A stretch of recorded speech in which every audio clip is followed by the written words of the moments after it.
Well, I'm really happy to see you, because if you made it that far, it basically means that you have successfully, done the knapsack, assignments, and you are still willing to continue in the class. So this is about coloring, and this is when things get more difficult. This is a very fantastic, amazingly beautiful assignment. You'll see that, okay? Conceptually, it's amazingly simple, right? So we saw in the lecture, you have nodes, you have edges between these nodes. You want to color these things with as few colors as possible, okay? Such that two adjacent vertices are given a different color, okay? So this is a beautiful graph with actually 4 nodes. It's a tree, so we could do optimal solutions very quickly, okay? And this is a particular solution with one node which is blue, another node red, 2 green nodes, okay? And so we are using 3 colors, okay?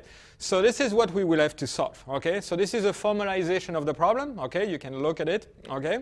But essentially the important things here is that we have a certain number of nodes, n, we have a certain number of edges, E, and that's what's going to drive the input of this assignment, okay? And we'll have a long list of edges, because some of the problems we will solve here are going to be pretty interesting in terms of sizes, okay? So we'll have a decision variable for every one of the nodes, and that's going to be the color of that node. That's going to be the output of this assignment, okay? So the assignment itself is basically minimizing the largest color that you are using. We are using numbers here, okay? So, minimizing the maximum color that we are using, okay?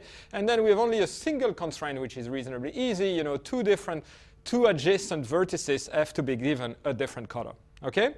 So when you look at this, you have to know what the input and the output are going to be, okay?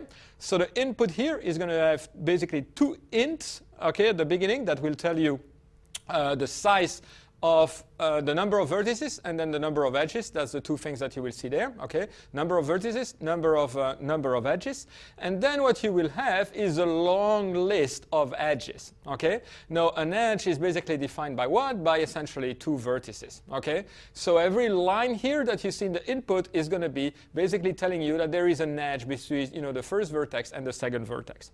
Okay, and so that's basically going to be the input. So the input is basically how many nodes, how many vertex, how many edges between these vertices, and then a long list of what these edges are. An edge is basically two vertices. Okay. Now the output is going to be as usual. Okay. So what is the optimal solutions or the best solutions that you have found, and whether it's optimal or not. Okay.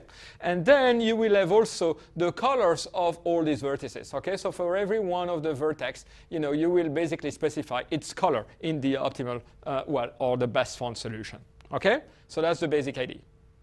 Okay, this is a particular example. Okay, so you see that we have basically we have 4 vertices and 3 edges. Okay, so that's what you see there. And these are the various edges. We have an edge between node 0 and node 1, vertex 0, vertex 1. We have another edge between vertex 1 and vertex 2, and so on and so forth. That's what you see. Okay, and then you see a particular solutions there, which has basically 3 colors, and it's not proven optimal. And you see the various colors of these things, 0, 1, 2, 2. Okay, so that's basically input, very simple, long list essentially of edges, and then the output, which is basically the color of every one of these vertices. Okay, so input-output is very simple in this problem. Okay, it's conceptually a very simple problem, but graph coloring is this beautiful property that is very, very difficult to solve. Okay, yeah, and this is an illustration of actually the solutions that we just produced here.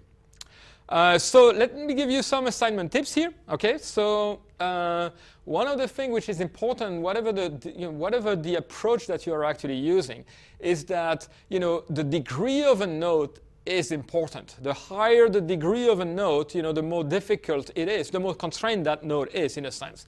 What the color that node can take is basically limited by all its neighbors. Okay, so think about how that information can be exploited. Okay, so another things that you have to think about is that there are a lot of symmetries in these problems. Okay, so we had a lot of lectures on symmetries inside the constraint programming lecture. Think about them and think how they can be exploited inside this particular assignment. Okay, so what you see there is a solution there. Okay, so this is a solution. This is a solution which is completely symmetric. Okay, think about why these two things are symmetric. There is a very simple rule, and this is essentially some of the techniques that we have seen in constraint programming there for telling you what kind of symmetries this is. But this can be exploited, and if you want to find actually very good solution and prove optimality, you will have to use things like this. Okay, and then there are other things that you want to do if you want to prove optimality, or if you want to find to get a sense of how good your solution is.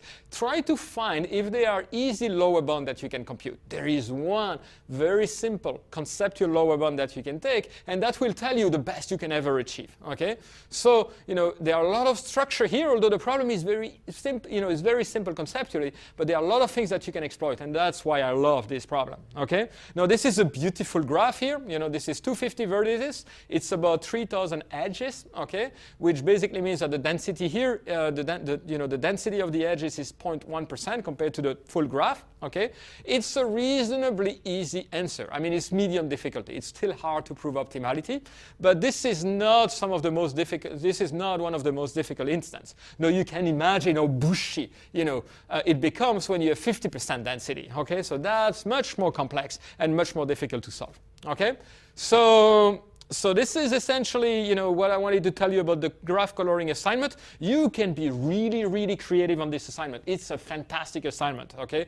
And I look forward to see you compete in finding high-quality solution and proving optimality on some of these instances. Okay, have fun. It's going to be really interesting.